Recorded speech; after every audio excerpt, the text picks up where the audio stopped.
जय श्री राम, जय श्री कृष्ण मित्रों। आपके सुख और उत्तम स्वास्थ्य की हम कामना करते हैं। हमारे YouTube चैनल नित्य कर्म गुरु जी पर आपका बहुत बहुत स्वागत है। आज का हमारा विषय है कर्क राशि। कर्क राशि का आने वाला जो समय है वर्ष 2023 से वर्ष 2027 तक का कैसा रहने वाला है, और जो कुछ परेशानी कोई ग्रह आपको देने वाला है तो उसके उपाय भी हम अंत में बताएंगे।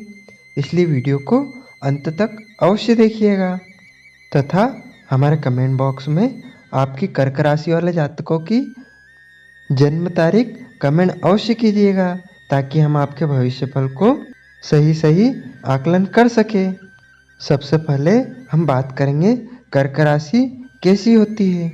कर्क राशि वाले जातकों के आचार विचार व्यवहार कैसे होते हैं, ये जानना हमारे लिए आवश्यक है, क्योंकि कौन सा ग्रह वहाँ क्या इफेक्ट डालेगा यह जानना आपके लिए आवश्यक है।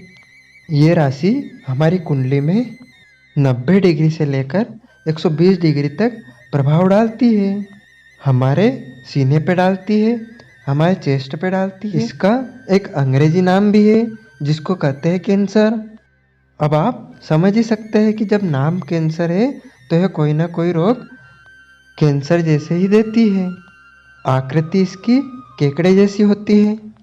कर्क राशि के स्वामी चंद्र देवता है। चर राशि है, स्त्री जाति है। कफ इसकी प्रकृति है। पृथ्वी तत्व है। रात्रि बलि है। उत्तर दिशा की यह स्वामिनी है। ब्राह्मण वर्ण है और सफेद रंग है इसका। इमोशनल है, भावनात्मक लोग होते हैं, भावना प्रधान होती है। कर्क राशि वाले बहुत ज़्यादा इमोशनल होते हैं, थोड़ी सी देर में आंसू बहाने लग जाते हैं। चित्त इनका चलायमान रहता है क्योंकि चंद्रमा इनका स्वामी है और चंद्रमा हमारे मन का कारक है, तो मन पे बहुत ज़्यादा प्रभाव डालते हैं। कर्क राशि वाले जातकों के मन में कोई ना कोई बात घूमती रहती है। दयावान और सहानुभूति वाले होते हैं। कर्क राशि का संबंध हमारे मन से होता है। चंद्रमा मन का कारक है, चतुर्थ भाव का कारक है, सुख भाव का कारक है, माता का कारक होता है। और जल तत्व होने की वजह से कर्क राशि वाले जो जातक है वह बहुत सुंदर होते हैं, आकर्षक चेहरा होता है। अब बात करते हैं हम जो कर्क राशि वालों के लिए जो आने वाला समय है, इसमें इनके लिए कितना बड़ा समय आने वाला है जिसको हम गोल्डन पीरियड भी कह सकते हैं, और कितना समय ऐसा है जो इनको परेशानी देने वाला है। ध्यान से वीडियो देखें ताकि आप सब कुछ समझ सकें। इस वर्ष 17 जनवरी 2023 एक इतना महत्वपूर्ण दिन है यह कि बहुत से व्यक्ति इस पिछले 30 साल से इस दिन का इंतजार कर रहे थे। बहुत सी राशि वाले इस दिन का इंतजार कर रहे थे। कारण यह है कि इस दिन शनि महाराज अपनी सबसे प्यारी मूर्तिकुंड राशि कुंभ राशि में पधार रहे हैं। शनि न्यायप्रिय देवता है, कर्मफल के दाता है, और जब कर्मफल का दाता अपने घर में आएगा तो वृद्धि करेगा। किसकी करेगा? कर्म की वृद्धि करेगा, क्योंकि जब कर्मफल का दाता अपने घर में आएगा तो नेचुरली बात है उसने सबके भाव को बढ़ाना है, मेहनत को बढ़ाएगा, मेहनत का फल बढ़िया देगा। अभी तक शनि महाराज कर्क राशि से सप्तम भाव में गोचर कर रहे हैं। पहले वक्री थे मकर राशि में, मकर राशि में ये अब मार्गी हो गए हैं। रास्ता सीधा पकड़ लिया है इन्होंने और सीधी चाल चलते हुए यह 17 जनवरी 2023 को कुंभ राशि में प्रवेश करेंगे, और यहीं से शनि की जो ढैया है कर्क राशि पर 17 जनवरी से शुरू हो जाएगी। जब शनि का अष्टम में प्रवेश होगा, अष्टम भाव बड़ी बीमारी का है, अष्टम भाव आध्यात्मिक ज्ञान का है और अष्टम भाव रोग का भी है। अब जब शनि जैसा ग्रह ठंडा ग्रह और कर्क जो है वह जल तत्व राशि है, जब पानी में हम बर्फ डालेंगे तो ठंडी ही होगी, पानी बहुत ठंडा हो जाएगा। अब वही पोजीशन इनके लिए बनने वाली है।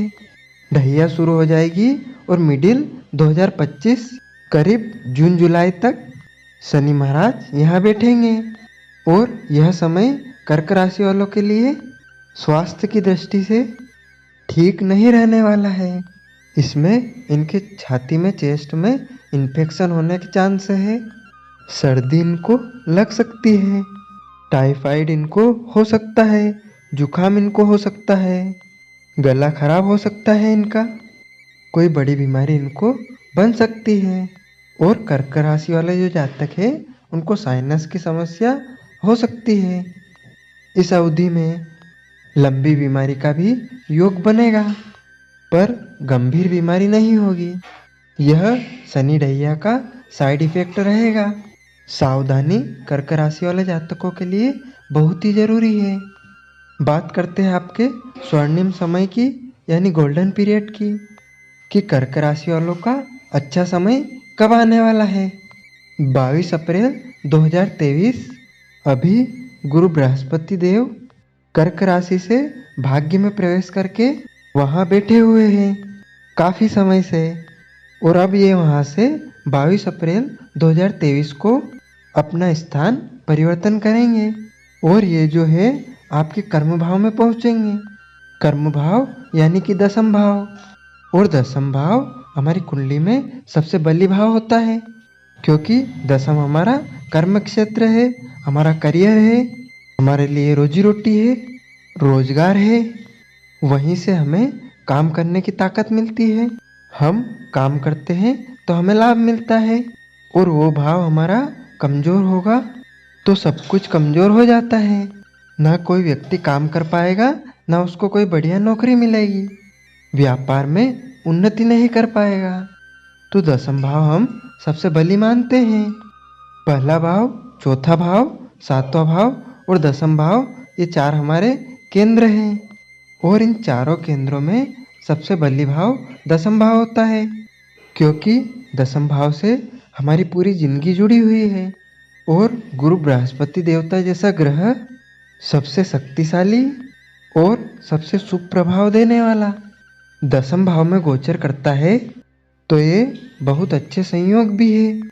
और जो पहली दृष्टि है जो इनकी पांचवी है वह धन भाव पे जाएगी, सातवीं दृष्टि इनकी वहाँ से जो माता का सुख है, वाहन का सुख है, घर है, प्रॉपर्टी है, उस भाव पे जाएगी। और इनकी जो अगली दृष्टि है, नौवीं दृष्टि, गुरु की तीन दृष्टि होती है, पांचवी, सातवीं, नौवीं। तो जो नौवीं दृष्टि है, रोग का, शत्रु का, ऋण का घर होता है वह भाव, उस पर जाएगी।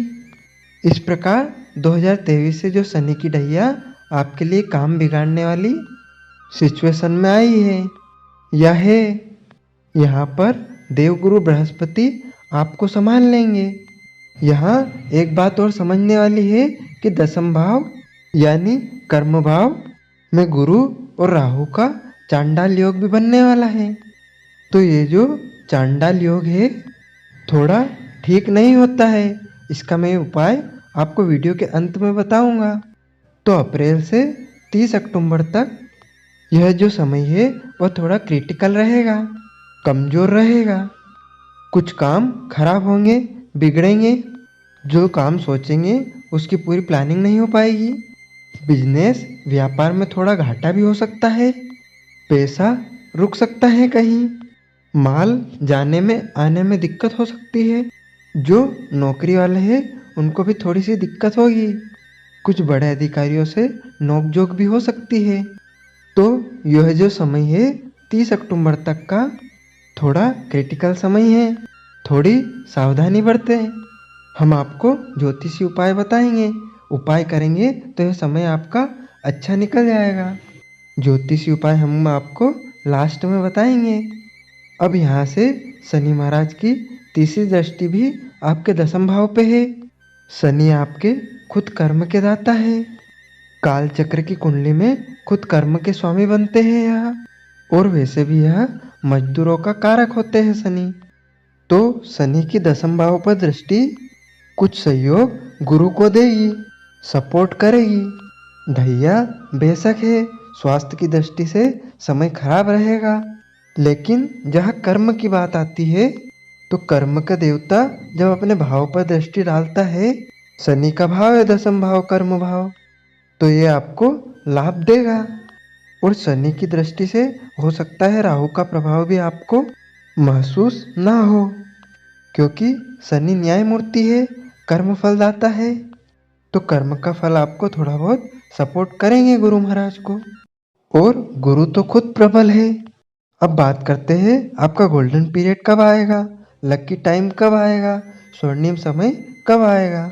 तो 30 अक्टूबर से लेकर के मई 2024 तक, नवंबर, दिसंबर, जनवरी, फरवरी, मार्च, अप्रैल और मई, ये करीब 7-8 महीने यह कर्क राशि वालों का गोल्डन टाइम होगा। इस समय कर्क राशि वाले जो काम करना चाहे, मन में जो कामना हो, सब उनकी पूर्ण होगी। बच्चे हैं जो कंपटीशन में हिस्सा लेना चाहते हैं या किसी प्रतियोगिता परीक्षा में बैठना चाहते हैं या कोई एग्ज़ाम की तैयारी कर रहे हैं, किसी में क्वालिफाई करना है या इंटरव्यू देना है, तो ये समय है 30 अक्टूबर के बाद का अप्रैल मई 2024 तक बहुत अच्छा समय है यह। इसमें आपको सफलता अवश्य मिलेगी। जिनको संतान नहीं है, संतान प्राप्ति का योग बनेगा। जो कोई जातक कर्क राशि का अपने जीवन साथी की तलाश कर रहा था, उसकी तलाश भी इस समय में पूरी होगी। शादी का योग बनेगा और इस वर्ष वह जरूर लाभान्वित हो सकते हैं, क्योंकि गुरु महाराज 2024 मई के बाद में लाभ भाव में प्रवेश करेंगे। वहाँ से उनकी पंचम भाव पर सीधी दृष्टि जाएगी, सप्तम भाव पर पूरी दृष्टि जाएगी। तो ये जो दोनों भाव है, इनमें जो रुकावटें थी उनको दूर करेंगे। शनि की ढैया कर्क राशि पर जरूर है, लेकिन ज़्यादा परेशान करने वाली नहीं है।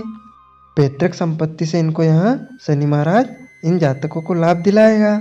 और 30 अक्टूबर के बाद जातक जो है वो बड़े फैसले ले सकते हैं। इनको कोई दिक्कत वाली बात नहीं है। नए अनुबंध कर सकते हैं ये लोग। कहीं पैसा निवेश करना है तो 30 अक्टूबर के बाद बेझिझक कर सकते हैं। और इनकी जो अपनी हर मनोकामना है वह 30 अक्टूबर से लेकर के मई 2024 तक इनका जो गोल्डन टाइम है उसमें अवश्य पूरी होगी। प्रॉपर्टी का लाभ मिलेगा, वाहन का लाभ मिलेगा, माता का सुख पूरा मिलने वाला है। बृहस्पति का केंद्र का गोचर चंद्रमा के साथ अगर बनता है, चंद्रमा की कुंडली का जिस तरह कर्क राशि का योग बना हुआ है और बृहस्पति दशम भाव में, तो एक तरह से यह गज केसरी योग का निर्माण करता है और यह एक बहुत बढ़िया योग होता है। यह बहुत बढ़िया सुख और लाभ देने वाला योग है। समय आपके लिए बहुत अनुकूल है। मित्रों, अब समय का सदुपयोग करें, लाभ उठाएं। चतुर वही होता है जो मौके का फायदा उठाता है। मौका आपके सामने है, चूकना नहीं है। जो लोग इलेक्ट्रिकल फील्ड में हैं, इलेक्ट्रॉनिक्स का काम करते हैं, अग्नि से संबंधित ईंट भट्टा अगर काम करते हैं, जल विभाग में हैं, डेयरी वेरी का काम करते हैं, दूध दही पनीर घी डेयरी प्रोडक्ट बनाते हैं या बेचते हैं, या कोई वाटर प्लांट बना रखा है चला रहे हैं, तरल वस्तु का कोई कारोबार करते हैं, या कोई अकाउंट वगैरह का काम करते हैं, टीचर्स लाइन में है, अध्यापक है, शिक्षक है, प्रोफेसर है। जैसे बृहस्पति सोच सबको देता है, वकील भी बनाता है, मजिस्ट्रेट भी बनाता है। तो ये जो फील्ड है इनमें अक्टूबर से लेकर के मई 2024 का जो समय है, यह खासा अनुकूल समय है। 2025 बीच में से करीब जून जुलाई से शनि महाराज अष्टम भाव को छोड़ करके कर्क राशि के नवम भाव में पदार्पण करेंगे। भाग्य को बढ़ाएंगे, भाग्य का साथ मिलेगा। कर्क राशि वालों को ढैया खत्म हो जाएगी और जो परेशानियां स्वास्थ्य संबंधित इनको चल रही है वह स्वास्थ्य की परेशानी भी इनको हल हो जाएगी। नेक्स्ट ईयर आपका गोल्ड पीरियड होगा। शनि की ढैया के आप थोड़े से उपाय करते रहें। उपाय बता देते हैं हम आपको, गुरु के उपाय बता देते हैं, राहु के उपाय बता देते हैं। सबसे पहले आपको शनि मंत्र का जाप अवश्य करना है। जैसे ही ढैया शुरू होती है कर्क राशि वाले शनि मंत्र का जाप करें, ओम सम शनिश्चराय नमः। दूसरा मंत्र है ओम प्राम प्रीम प्रोम सह शनिये नमः। शनि के मंत्र का जाप करें 1 माला रोज की। काले कपड़े थोड़ा पहनने से परहेज करें। शनिदेव की पूजा करें, पीपल की पूजा करें, शनि चालीसा का पाठ करें, शनिवार का व्रत करें। शनिदेव प्रसन्न रहेंगे, कृपा करेंगे आपके ऊपर। सेवा से हर कोई प्रसन्न होता है। बृहस्पति के लिए केसर का टीका माथे पे लगाएं, नाभि पे लगाएं। केसर का थोड़ा खाने में प्रयोग करें। गाय को हमेशा अपने घर से रोटी खिलाएं। अब बात करते हैं हम आपके चांडाल योग की, कि जो गुरु और राहु का चांडाल योग आपकी कुंडली के 10वें भाव में बन रहा है। अप्रैल से अक्टूबर का यह समय थोड़ा क्रिटिकल है। आपको उपाय करना है, 1 किलो जौ लें आप, उसमें 250 ग्राम पानी का डालकर गुड़ मिलाकर उसमें रस बना लें, या गन्ने का रस मिल जाए तो गन्ने का रस मिला दें, नहीं मिलता है तो गुड़ मिलाकर उसमें पानी में उसका रस बना लें। और उसको आप जो है शुक्रवार की रात को जौ को उस रस के अंदर भिगो दो। शनिवार को उसको निकालकर सुबह उसके 3 हिस्से करें। एक हिस्सा चिड़ियों के लिए और एक हिस्सा मछलियों के लिए और एक हिस्सा चींटियों के लिए। उसके 3 हिस्से कर शनिवार के दिन उनको ये खिलाएं। महीने में 1 बार कर लें। ये जो 4-5 महीने हैं राहु गुरु के, ये थोड़ा सा क्रिटिकल होंगे, इसके लिए यह बहुत अच्छा उपाय है। चांडाल दोष का सबसे अच्छा उपाय है यह। आप ये उपाय करें, आपको इससे लाभ होगा।